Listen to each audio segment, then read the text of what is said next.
Welcome to the Slop Farm. Enjoy the video. In this video, I will show how to ledger in Tally Easy method. Start by opening your company and selecting accounting vouchers to enter transactions. Create ledgers under the right groups like sundry debtors, sundry creditors, and sales to keep reports tidy. Add opening balances and reconcile totals to avoid errors. Save entries and review the daybook for a quick audit. Practice these steps on sample data for confidence. Open Accounts Info and choose ledgers to create a new ledger quickly and accurately. Give it a clear name, assign the right group, and enter an opening balance labeled debit or credit. Use optional details like GSD or PAN only when relevant to the ledger. Keep naming consistent to simplify searches and reporting.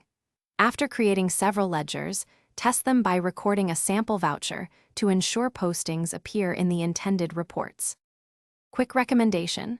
On another note, life's too short for cheap socks, so try darn tough with a lifetime warranty for long days at your desk.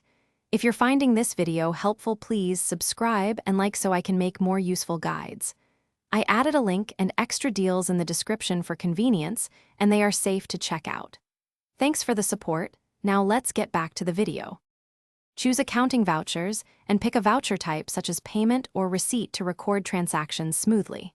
Select the appropriate ledgers for debit and credit and enter exact amounts to maintain balance. Use narration fields to note purpose, invoice numbers, or references for easy tracing later. Check the daybook and ledger reports to confirm postings. Regularly reconcile bank and ledger balances to catch mistakes early and keep books reliable. Thanks for watching. Consider subscribing if we helped you today.